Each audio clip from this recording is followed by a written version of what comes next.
નમસ્કાર, agenda at 9 સાથે હું છું હિના। બુલેટિનની શરૂઆત કરવી છે ભાવનગરથી કે જ્યાં ફરી એક વખત રફતારનો કહેર સામે આવ્યો છે। દેવરાજનગર વિસ્તારમાં રફતારનો કહેર સામે આવ્યો। બેફામ કારે શહેરના મેયરની સરકારી કાર સાથે અકસ્માત સર્જ્યો હોવાની વિગત છે। મેયરના ભાઈ અને તેમના ડ્રાઈવર ઈજાગ્રસ્ત થતા હોસ્પિટલ ખસેડાયા। કાર ચાલકે પૂર ઝડપે કાર હંકારી અન્ય વાહનોને પણ અડફેટે લીધા। ભાજપના આગેવાનોએ મેયરના ભાઈ અને અન્ય ઈજાગ્રસ્તની મુલાકાત લીધી। સમગ્ર બનાવને લઈને પોલીસ દ્વારા વધુ કાર્યવાહી હાથ ધરવામાં આવી હોવાની વિગત છે।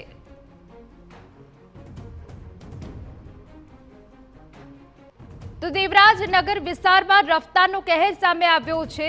આપને બે અલગ અલગ તસવીરો બતાવી રહ્યા છે કે જ્યાં મેયરની સરકારી કાર સાથે અકસ્માત સર્જ્યો છે। બેફામ કારે મેયરના ભાઈ અને તેમના ડ્રાઈવર ઈજાગ્રસ્ત થતા હોસ્પિટલ ખસેડાયા છે। બીજી તસવીરોમાં પણ અમે આપને બતાવી રહ્યા છે।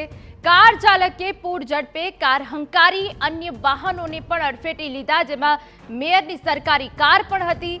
ભાજપના આગેવાનોએ મેયરના ભાઈ અને અન્ય ઈજાગ્રસ્તની મુલાકાત લીધી હોવાની વિગતો છે। તો આપને જણાવી દઈએ કે જ્યાં વારંવાર રાજ્યમાં રફતારનો કહેર સામે આવતો હોય છે, ત્યારે આ સમગ્ર ઘટના બની છે। અમારા સંવાદદાતા અજીત ગઢવી વધુ વિગતે વાત કરવા જોડાયા છે। અજીત, આખરે આ વ્યક્તિ કોણ હતો કે જેને બેફામ કાર હંકારી છે, શું વિગત? એના વાત કરવામાં આવે તો ભાવનગર શહેરમાં રાત્રિની ઘટના છે, જેમાં એક કાર ચાલકે જેની ગંભીર ભૂલ કહી શકાય એવી રફતાર સાથે, એટલી સ્પીડ સાથે દેવરાજનગર વિસ્તારમાં વાહન ચલાવતા તેણે મેયર જે ભાવનગરના અત્યારે ચાલુ મેયર છે ભરતભાઈ બારડ, તેમની કાર અને એની સાથે પણ અથડાઈ હતી અને એ સિવાય અન્ય વાહનોને પણ એને ટક્કર મારી હતી, જેને લઈને મેયરના ભાઈને અને જે કારના ચાલક હતા ડ્રાઈવર, તે બંને સામાન્ય થોડી ઈજાઓ થઈ હતી। જોકે તેમને તાત્કાલિક સરટી હોસ્પિટલ ખાતે સારવાર માટે ખસેડવામાં આવ્યા હતા।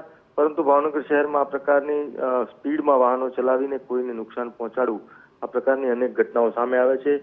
જોકે સદનસીબે મેયરને કશું થયું નહોતું અને સ્થાનિક વ્યક્તિ કોણ હતો તેની રાત આ ઘટનાની તુરંત પોલીસને જાણ થતાં પોલીસે પણ તપાસ શરૂ કરી છે। વધારે વિગતો સ્થાનિક વિસ્તાર નજીકનો વ્યક્તિ હોવાનું પણ સામે આવેલ છે। આ ઘટનાની અંદર મોટી કોઈને ઈજા થયેલ નથી, પરંતુ બેફામ ગાડી ચલાવીને અન્ય વાહનોને નુકસાન કર્યું છે। મેયરની ગાડીનું નુકસાન થયું છે, 2 લોકો ઈજાગ્રસ્ત થયા છે। આ સમગ્ર ઘટનાની લોકોને જાણ થતાં ખાસ કરીને ભારતીય જનતા પાર્ટીના આગેવાનો અને ભરતભાઈ મેયર છે તેમના મધર, એમના માતાનું અવસાન થયેલ છે અને 12 દિવસ પૂર્ણ થયા હતા ગઈકાલે, ત્યારે જ આ ઘટના બનવા પામી હતી। બિલકુલ અજીત, સમગ્ર વિગત બદલ આભાર। તો બેફામ કારે શહેરના મેયરની સરકારી કાર સાથે અન્ય કારોને અડફેટે લીધી છે।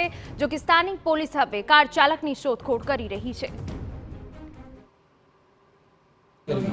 કે કોઈને ડ્રાઈવરને જેણે હાકી છે એને નુકસાન થાય, પણ કોઈ પરિવાર આવું પગલું ન ભરે, આવી રીતે કોઈ શીખવા માટે થઈને વગર કોઈ ટ્રાય કરે, લાયસન્સ વગર કોઈ આવી ડ્રાઈવ કરે, સ્કૂલમાં શીખવા જવું જોઈએ।